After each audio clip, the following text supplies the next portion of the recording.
जय गुरु। An autobiography of a योगी में चलिए सुनते हैं प्रकरण 36, पश्चिम के प्रति बाबा जी की अभिरुचि। गुरुदेव, क्या आपको कभी बाबा जी का दर्शन हुआ है? गर्मियों के मौसम की शांत रात्रि का समय था। सिर पर आकाश में बड़े बड़े तारे चमक रहे थे। मैं श्री रामपुर के आश्रम में दूसरे तल्ले के बरामदे में श्री युक्तेश्वर जी के पास बैठा हुआ था।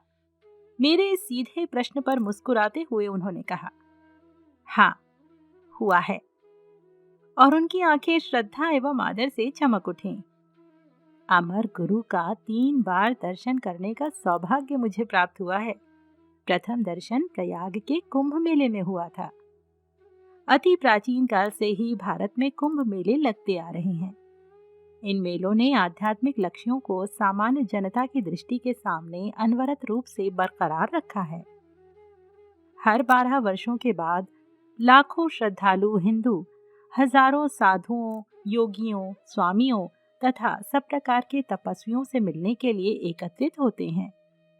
इनमें अनेक तपस्वी ऐसे होते हैं जो केवल कुंभ मेलों में ही आकर सांसारिक नर नारियों पर अपने आशीर्वादों की वर्षा करते हैं, अन्यथा कभी अपने एकांत स्थानों से बाहर ही नहीं निकलते। जब बाबा जी से मेरी मुलाकात हुई तब मैं स्वामी नहीं बना था, श्री युक्तेश्वर जी बता रहे थे, परंतु मुझे लाहिड़ी महाशय से क्रिया दीक्षा मिल गई थी। लाहिड़ी महाशय ने ही मुझे 1894 के जनवरी महीने में प्रयाग में होने वाले कुंभ मेले में जाने के लिए कहा था। कुंभ मेले में जाने का ये मेरा पहला अवसर था। विशाल जनसागर और उसके कोलाहल को देखकर मैं किंचित हक्का बक्का सा हो गया था। मैं ध्यानपूर्वक चारों ओर शोध करती दृष्टि से देखता चल रहा था, पर किसी सिद्ध का तेजस्वी चेहरा नजर नहीं आ रहा था। गंगा किनारे पर एक पुल के पास से मैं जैसे ही आगे बढ़ा, मेरी दृष्टि एक परिचित मनुष्य पर पड़ी जो अपना भिक्षा पात्र आगे बढ़ा रहा था।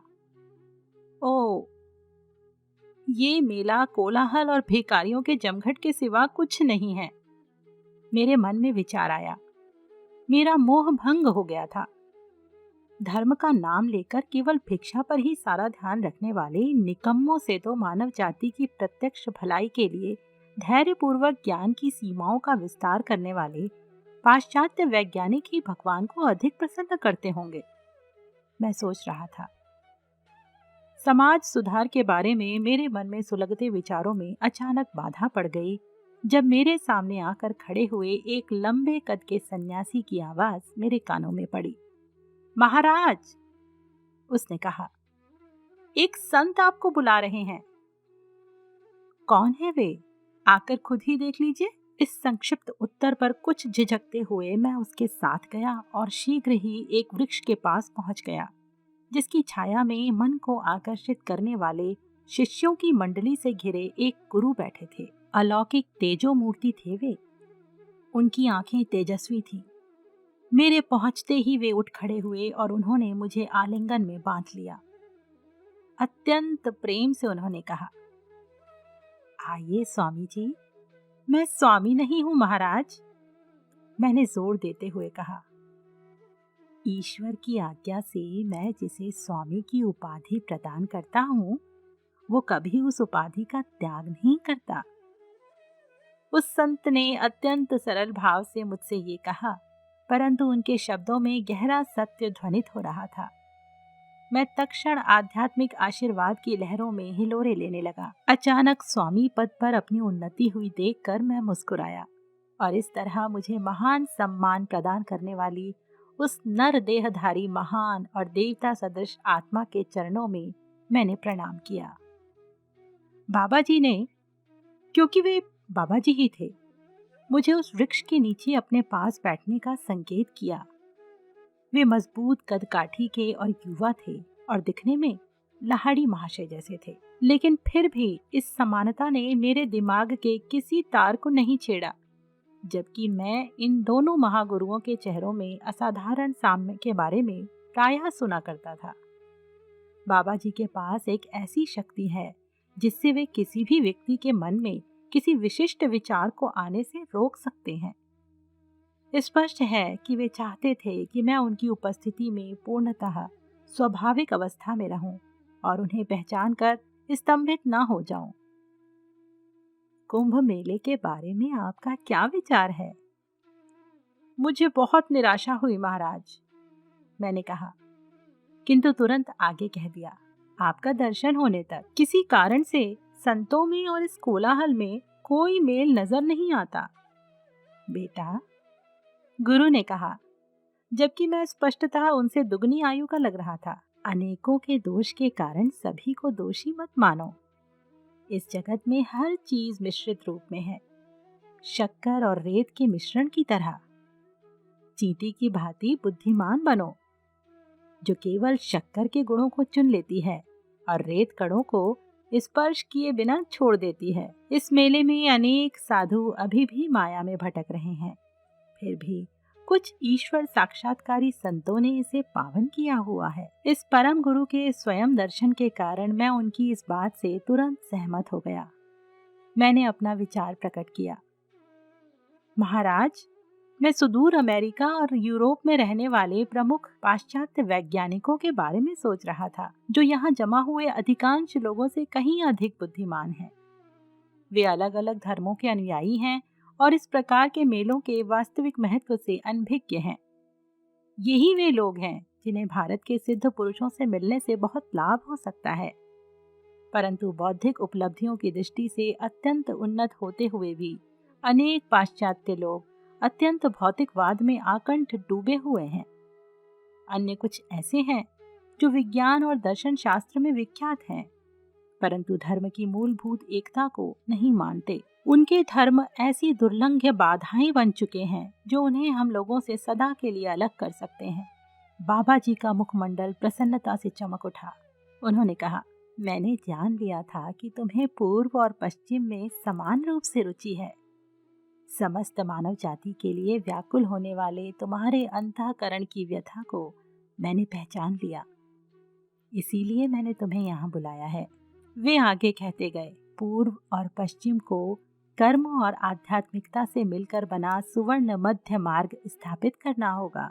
भौतिक विकास में भारत को पाश्चात्य जगत से बहुत कुछ सीखना है और बदले में भारत सभी द्वारा अपनाई जा सकने वाली ऐसी विधियों का ज्ञान दे सकता है जिनसे पाश्चात्य जगत अपने धार्मिक विश्वासों को योग विज्ञान की अटल नींव पर स्थापित कर सकता है। स्वामी जी, आपको पूर्व और पश्चिम के बीच भविष्य में होने वाले सौहार्दपूर्ण आदान प्रदान में एक भूमिका निभानी है। कुछ वर्षों बाद मैं आपके पास एक शिष्य भेजूंगा जिसे आप पश्चिम में योग का ज्ञान प्रसारित करने के लिए प्रशिक्षित कर सकते हैं। वहाँ के अनेक मुमुक्षुओं के ज्ञान पिपासु स्पंदन बाढ़ की भांति मेरी ओर आते रहते हैं। मैं अमेरिका और यूरोप में संत बनने योग्य अनेक लोगों को देख रहा हूँ जिन्हें जगाए जाने भर की देर है। अपनी कथा के इस बिंदु पर पहुँचते ही श्री युक्तेश्वर जी ने अपनी पूर्ण दृष्टि मेरी ओर घुमाई। मेरे पुत्र, चांद के उज्जवल प्रकाश में मुस्कुराते हुए उन्होंने कहा, तुम ही वो शिष्य हो जिसे मेरे पास भेजने का वचन बाबा जी ने कई वर्ष पहले दिया था। ये जानकर मुझे अत्यंत हर्ष हुआ कि स्वयं बाबा जी ने मेरे कदम श्री युक्तेश्वर जी की ओर मोड़ दिए थे। फिर भी अपने प्रिय गुरु से और आश्रम की सादगी युक्त शांति से दूर पाश्चात्य जगत में अपने होने की कल्पना करना मेरे लिए कठिन था। श्री युक्तेश्वर जी ने अपनी बात जारी रखी। फिर बाबा जी भगवत गीता के बारे में बोलने लगे। मेरे आश्चर्य का ठिकाना नहीं रहा जब प्रशंसा के कुछ शब्दों से उन्होंने स्पष्ट संकेत दे दिया कि उन्हें इस बात का ज्ञान था कि मैंने गीता के कुछ अध्यायों पर टीका लिखी थी। मेरी आपसे विनती है स्वामी जी कि आप और एक काम को हाथ में ले लें। परम गुरु ने कहा, क्या आप हिंदू और ईसाई धर्म ग्रंथों में निहित एकता पर एक छोटी सी पुस्तक नहीं लिखेंगे? मनुष्यों के धार्मिक मतभेदों के कारण उनकी मूल एकता पर किसी का ध्यान नहीं जा रहा है। समानार्थी उदाहरणों को प्रस्तुत कर ये दिखा दीजिए कि ईश्वर के सभी ज्ञानी पुत्रों ने एक ही सत्य का उपदेश दिया है। मैंने झिझकते हुए कहा, महाराज, आपने ये कैसा आदेश दे दिया? क्या मैं इसे पूर्ण कर सकूंगा? बाबा जी ने मधुर हंसी हंसकर दिलासा देते हुए कहा, बेटा, ये संदेह क्यों? सचमुच ये सब किसका कार्य है और कौन सब कार्यों का करता है? प्रभु ने जो भी मेरे मुंह से कहलवाया है उसका सत्य बनकर साकार होना अवश्यम भावी है। मुझे ऐसा प्रतीत हुआ कि उन संत महाराज के आशीर्वाद से मुझ में काम करने की समर्थता आ गई थी। अतः मैं पुस्तक लिखने के लिए सहमत हो गया। विदा होने का समय आ गया, ये जानकर मैं अनिच्छा पूर्वक अपने पर्णासन से उठा। तुम लाहिड़ी को जानते हो? संत ने पूछा। वो महान आत्मा है ना? उसे हमारी इस भेंट के बारे में बता देना। फिर उन्होंने मुझे लाहिड़ी महाशय के लिए एक संदेश दिया। विदा लेने के लिए जब मैंने उनके चरणों में भक्ति भाव से प्रणाम किया तो वे कृपा पूर्वक मुस्कुराए। जब तुम्हारी पुस्तक पूरी हो जाएगी तब मैं तुमसे पुनः मिलने आऊंगा, उन्होंने वचन दिया। अब हम चलते हैं। दूसरे दिन मैं प्रयाग छोड़कर काशी जाने के लिए रेलगाड़ी पर सवार हो गया। अपने गुरु के घर पहुंचकर मैंने कुंभ मेले में अद्भुत संत से हुई अपनी भेंट की सारी कहानी सुना दी। ओह, तो तुमने उन्हें पहचाना नहीं? लाहिड़ी महाशय की आंखों में हंसी नाच रही थी।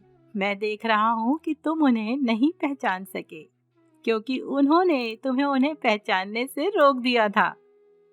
वे ही मेरे अद्वितीय अलौकिक गुरु हैं, बाबा जी। बाबा जी?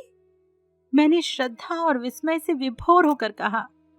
योगी अवतार बाबा जी, दृश्य अदृश्य तारणहार बाबा जी। काश यदि मैं अतीत को फिर सामने ला सकता और केवल उनके चरण कमलों में अपनी भक्ति अर्पित करने के लिए एक बार फिर उनकी उपस्थिति में हाजिर हो सकता।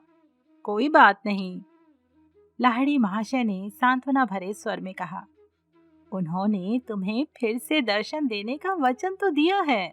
गुरुदेव, परम गुरु ने मुझे आपको एक संदेश देने के लिए कहा है। उन्होंने कहा था, लाहिड़ी को बताना कि इस जीवन के लिए रखी गई शक्ति बहुत कम बच गई है, लगभग समाप्त हो चुकी है। मेरे मुंह से इन गूढ़ शब्दों के निकलते ही लाहिड़ी महाशय की देह अचानक ऐसे कांप गई जैसे उन्हें बिजली छू गई हो। पल भर में वे निस्तब्ध हो गए। उनका सदा मुस्कुराता चेहरा अत्यंत कठोर हो गया। काठ की मूर्ति की भांति गंभीर और निश्चल बनकर वे अपने आसन पर बैठे रहे। उनके शरीर का रंग बिल्कुल उड़ गया। मैं भयभीत और चकित हो गया। अपने सारे जीवन में मैंने कभी भी उस आनंद मूर्ति को इस प्रकार गंभीर होते नहीं देखा था। वहां उपस्थित अन्य शिष्य भी व्याकुल होकर उनकी ओर देखने लगे। उसी निस्तब्धता में 3 घंटे बीत गए। फिर लाहिड़ी महाशय की स्वाभाविक प्रफुल्लता लौट आई और उन्होंने वहां उपस्थित प्रत्येक शिष्य के साथ अत्यंत स्नेह के साथ बातचीत की। सभी ने चैन की सांस ली। अपने गुरुदेव की उस प्रतिक्रिया से मैं जान गया कि बाबा जी का संदेश एक ऐसा निश्चित संकेत था जिससे लाहिड़ी महाशय ये समझ गए कि उन्होंने जल्दी ही देह त्याग करना होगा। उनकी भयंकर और गंभीर निस्तब्धता से ये प्रमाणित हो गया कि मेरे गुरुदेव ने तत्क्षण ही स्वयं को संयमित कर भौतिक विश्व के साथ उन्हें जोड़कर रखने वाली अंतिम डोर को भी काट दिया था और वे परम तत्व के अपने नित्य स्वरूप में विलीन हो गए थे। बाबा जी का संदेश उनका ये कहने का तरीका था, मैं सदा तुम्हारे साथ रहूंगा। बाबा जी और लाहिड़ी महाशय दोनों ही सर्वज्ञ थे। उन्हें एक दूसरे को संदेश भेजने के लिए मेरी या अन्य किसी मध्यस्थ की कोई आवश्यकता नहीं थी। फिर भी महान आत्माएं प्रायः मानवीय नाटक में भाग लेने की कृपा करती हैं।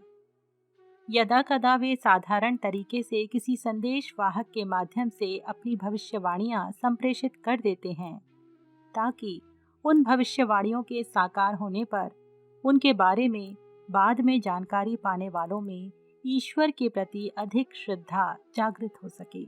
जल्दी ही मैं काशी से चल पड़ा और श्रीरामपुर में बाबा जी द्वारा बताए गए शास्त्रों के लेखन कार्य में जुट गया। श्री युक्तेश्वर जी आगे कहते गए, मैंने काम शुरू ही किया था कि मुझे मृत्युंजय परम गुरु बाबा जी पर एक स्तोत्र रचने की प्रेरणा हुई। यद्यपि मैंने उससे पहले कभी संस्कृत में काव्य लिखने का कोई प्रयत्न नहीं किया था, पर मेरी लेखनी से अनायास ही ललित पंक्तियों का प्रवाह बहने लगा। रात के शांत समय मैं सनातन धर्म के शास्त्रों और बाइबल का तुलनात्मक अध्ययन कर अपना काम करता रहता। प्रभु यीशु के शब्दों को उद्धृत कर मैं ये दिखाता जाता कि उनके उपदेशों में और वेद वाक्यों में वस्तुतः कोई अंतर नहीं था। मेरे परम गुरु की कृपा से मेरी पुस्तक द होली साइंस अल्प समय में ही पूरी हो गई। गुरुदेव बोलते जा रहे थे। अपने साहित्यिक प्रयासों को परिणाम पर पहुंचाने के बाद दूसरे दिन मैं प्रातः गंगा स्नान के लिए यहाँ राय घाट पर गया। उस समय घाट बिल्कुल सुनसान था। थोड़ी देर वहां खड़ा रहकर मैं धूप में उसी शांति का आनंद लेता रहा। फिर निर्मल जल में डुबकी लगाने के बाद मैं घर वापस जाने के लिए चल पड़ा। उस नीरवता में जो एकमात्र ध्वनि सुनाई दे रही थी वो थी मेरे हर पग के साथ मेरे भीगे वस्त्रों की छप छप करती आवाज। जैसे ही मैं नदी किनारे खड़े विशाल वटवृक्ष के पास से आगे बढ़ा, मेरे मन में पीछे मुड़कर देखने की प्रबल प्रेरणा हुई। वहां वटवृक्ष की छाया में कुछ शिष्यों से घिरे बैठे थे महान बाबा जी। नमस्कार स्वामी जी। परम गुरु की मधुर आवाज गूंज उठी और मुझे विश्वास हो गया कि मैं स्वप्न नहीं देख रहा हूँ। मैं देख रहा हूँ कि आपने सफलतापूर्वक अपनी पुस्तक पूरी कर ली है। अपने वचन के अनुसार मैं आपका धन्यवाद करने आया हूँ। अत्यंत तेजी से धड़कते हृदय के साथ मैंने उनके चरणों में साष्टांग प्रणाम किया। अत्यंत विनय के साथ उनकी याचना करते हुए मैंने कहा, परम गुरुजी, मेरा घर पास ही है। क्या आप अपने शिष्यों के साथ आकर मेरे घर को पावन नहीं करेंगे? परम गुरु ने मुस्कुराते हुए अस्वीकार कर दिया। उन्होंने कहा, नहीं बेटा, हम वे लोग हैं जिन्हें वृक्षों की छाया ही रास आती है। यहाँ हमें पूरा आराम है। तब यहाँ पर ही थोड़ी देर ठहर जाइए परम गुरु महाराज। अभ्यर्थना करती दृष्टि से मैंने उनकी ओर देखा। मैं तुरंत कुछ मिठाइयाँ लेकर आपकी सेवा में उपस्थित होता हूँ। जब कुछ ही मिनटों में मिठाइयों का थाल लेकर मैं वहां लौटा तो उस विशाल वटवृक्ष के नीचे उस दिव्य मंडली का कहीं कोई पता नहीं था। मैंने घाट के चारों ओर खोजा, पर अपने मन में मैं जान चुका था कि वे लोग हवा के पंखों पर उड़ चुके थे। मेरे मन को गहरा आघात लगा। मैंने मन ही मन निश्चय किया, फिर कभी बाबा जी के साथ मेरी भेंट हो भी गई तो मैं उनसे बात नहीं करूंगा। उन्होंने अचानक इस तरह प्रस्थान कर भारी निष्ठुरता दिखाई है, पर ये गुस्सा केवल प्रेम का था और कुछ नहीं। कुछ महीनों बाद मैं काशी में लाहिड़ी महाशय के दर्शनों के लिए गया। जब मैंने उनके बैठक खाने में प्रवेश किया तो लाहिड़ी महाशय मुस्कुराए। आओ युक्तेश्वर, उन्होंने कहा। अभी अभी मेरे कमरे के द्वार के पास बाबा जी से तुम्हारी भेंट हुई? नहीं, क्यों? मैंने आश्चर्य के साथ कहा। इधर आओ। लाहिड़ी महाशय ने अपना हाथ मेरे माथे पर रखा और उसी क्षण दरवाजे के पास पूर्ण कमल की तरह खिले बाबा जी मुझे दिखाई दिए। मुझे अपना पुराना दुख याद आया, अतः मैंने उन्हें प्रणाम नहीं किया। लाहिड़ी महाशय चकित होकर मेरी ओर देखने लगे। ईश्वर तुल्य बाबा जी अपने अथाह नेत्रों से मुझे निहार रहे थे। तुम मुझसे नाराज हो? क्यों ना हो महाराज, मैंने कहा। हवा में से आप अपनी जादुई मंडली के साथ अवतीर्ण हुए और हवा में ही आप अंतर्धान हो गए। मैंने तुमसे कहा था कि मैं तुमसे मिलने आऊंगा। कितने समय तक वहां रहूंगा ये नहीं कहा था। बाबा जी ने सौम्य हंसी के साथ कहा, तुम बहुत उत्तेजित हो उठे थे। मैं तुम्हें विश्वास दिलाता हूँ कि तुम्हारी चंचलता की आंधी ने ही मुझे विलुप्त कर दिया था। इस सत्यनिष्ठ स्पष्टीकरण से मैं तुरंत संतुष्ट हो गया। उनके चरणों पर मस्तक रखा। परम गुरु ने स्नेह के साथ मेरा कंधा थपथपाया। ज्यादा ध्यान करो बेटा, उन्होंने कहा। तुम्हारी दृष्टि अभी निर्मल नहीं हुई है। मैं सूर्य प्रकाश के पीछे छिपा था और तुम मुझे देख नहीं पाए। स्वर्गीय बांसुरी के समान मधुर आवाज में ये शब्द कहते ही बाबा जी गुप्त दीप्त में अंतर्धान हो गए। अपना कथन समाप्त करते हुए श्री युक्तेश्वर जी ने कहा, गुरु दर्शन के लिए वो मेरी अंतिम काशी यात्रा थी। कुंभ मेले में बाबा जी द्वारा की गई भविष्यवाणी के अनुरूप लाहिड़ी महाशय के गृहस्थ योगी अवतार का अंत निकट आ रहा था। 1895 के ग्रीष्मकाल में उनके मजबूत शरीर की पीठ पर एक छोटा सा फोड़ा निकल आया। उन्होंने उसे चीरा नहीं देने दिया, क्योंकि वे अपने कुछ शिष्यों के दुष्कर्मों को अपने शरीर पर लेकर उनका भोग पूरा कर रहे थे। अंततः जब कुछ शिष्य बहुत ही आग्रह करने लगे, तब गुरुदेव ने रहस्यमय शब्दों में कहा, शरीर को जाने के लिए निमित्त चाहिए। तुम लोग जो कुछ करना चाहते हो उसके लिए मैं तैयार हूँ। इसके थोड़े ही दिन बाद अद्वितीय गुरु ने बनारस में देह त्याग कर दिया। अब उनके दर्शनों के लिए उनके बैठक खाने में जाने की कोई आवश्यकता नहीं रही। मेरे जीवन का प्रत्येक दिन उनके सर्वव्यापी मार्गदर्शन से धन्य हो रहा था।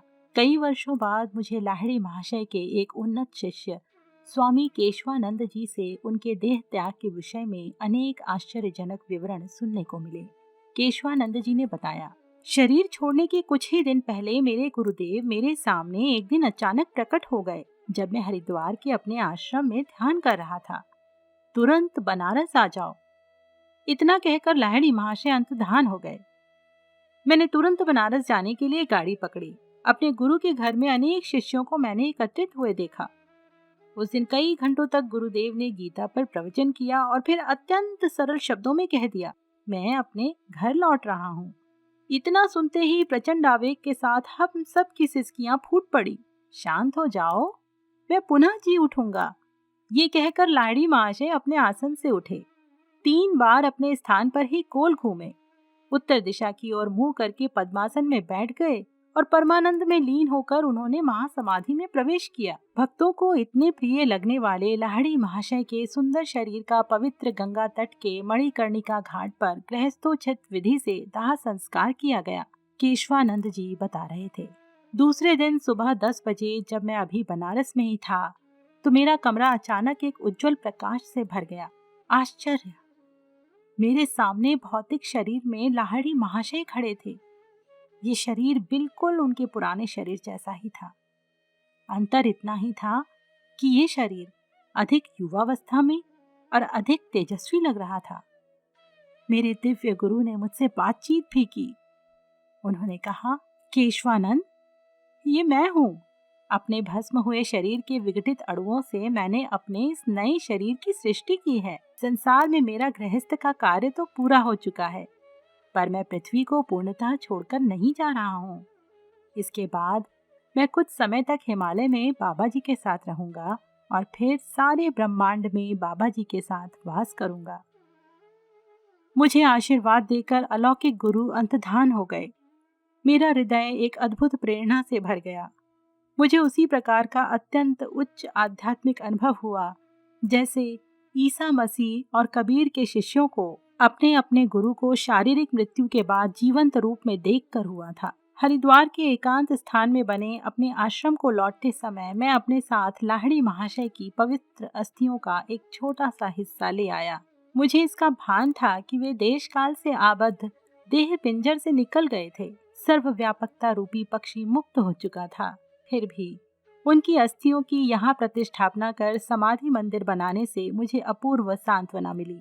एक और शिष्य को भी पुनरुत्थित हुए गुरु के दर्शन करने का सौभाग्य प्राप्त हुआ था।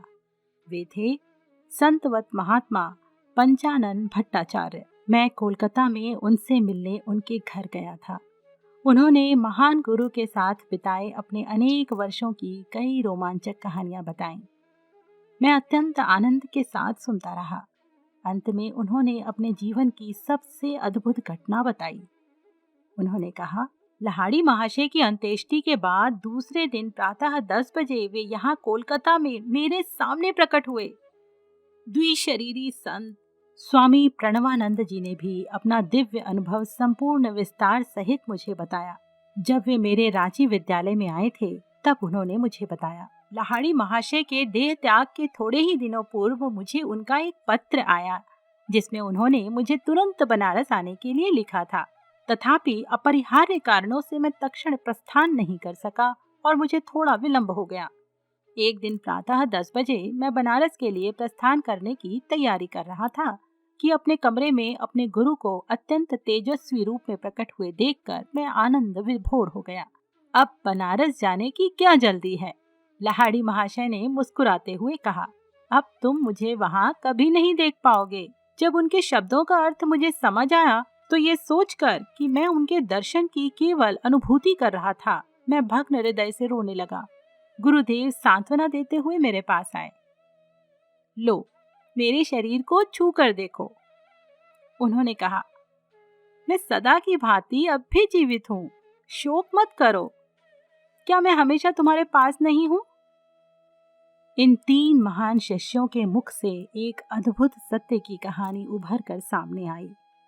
लाहिड़ी महाशय के दाह संस्कार के बाद दूसरे दिन प्रातः 10 बजे 3 अलग अलग शहरों में 3 शिष्यों के सामने वे पुनरुज्जीवित परंतु रूपांतरित शरीर में फिर से प्रकट हुए। अतः जब ये नश्वर देह अनश्वरता प्राप्त करेगी और ये मर्त्य जीव अमरता का चोला पहन लेगा, तभी बाइबल में लिखा गया ये वचन चरितार्थ होगा कि मृत्यु पर विजय पाई जा चुकी है। हे मृत्यु, कहाँ है तेरा दंश? ओ शमशान, कहाँ है तेरी विजय? प्रकरण 36 यहीं पर संपन्न हुआ। श्री परमहंस योगानंद जी द्वारा लिखी उनकी आत्मकथा यानी एन ऑटोबायोग्राफी ऑफ अ योगी आप सुन रहे हैं मेरे यानी संगीता के साथ। सभी प्रकरणों को बिना किसी बाधा सुनने के लिए आप इस चैनल को सब्सक्राइब भी कर सकते हैं। जय गुरु।